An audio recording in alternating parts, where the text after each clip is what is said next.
അസ്സലാമലൈക്കും. റസിയാസ് പാർലറിലേക്ക് എല്ലാവർക്കും സ്വാഗതം. ഞാൻ ഇന്ന് ഒരു പുതിയ റെസിപ്പി ആയിട്ടാണ് വന്നിരിക്കുന്നത്. മാങ്ങ കൊണ്ട് ഒരു അടിപൊളി സ്നാക്സ് ഉണ്ടാക്കിയാലോ?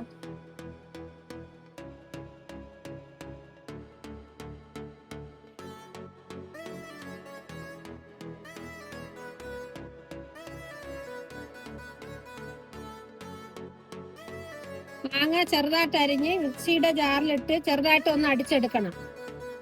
നമ്മൾ അടിച്ചു വെച്ച മാങ്ങ ഒരു ബൗളിലോട്ട് ഒഴിച്ച് പഞ്ചസാര ഏലക്കയും കൂടെ പൊടിച്ചത് 2 സ്പൂണ്, ഇതിലോട്ട് 1 ബൗൾ മൈദാമാവും കൂടെ ചേർത്ത് 1 ഗ്ലാസ് പാലും കൂടെ ചേർത്തിട്ട് നല്ലതുപോലെ മിക്സ് ആക്കണം. നല്ലതുപോലെ കലക്കിയതിന് ശേഷം ഒരു അല്പം മഞ്ഞൾപ്പൊടി അതിൽ കൂടെ ഇട്ട് കൊടുക്കണം കളറിന് വേണ്ടി.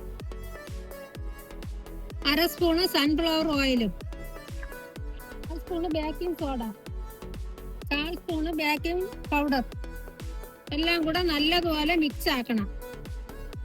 ഒരു ചട്ടി അടുപ്പിൽ വെച്ചതിന് ശേഷം അതിന്റെ പുറത്ത് ഉണ്ണിയപ്പ ചട്ടി വെച്ച് നല്ലതുപോലെ ഒന്ന് ചൂടാക്കണം.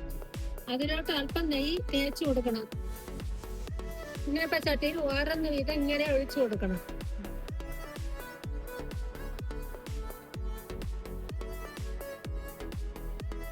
എന്നിട്ട് 10 മിനിറ്റ് അടച്ചു വെക്കണം. അങ്ങനെ നമ്മൾ മാങ്ങ കൊണ്ടുണ്ടാക്കിയ അടിപൊളി സ്നാക്സ് റെഡി ആയിട്ടുണ്ട്. കുട്ടികൾക്കൊക്കെ നല്ല സ്വാദിഷ്ടമായ ഒരു ആഹാരമാണ്. അത് നിങ്ങളൊന്ന് ഉണ്ടാക്കി നോക്കണം.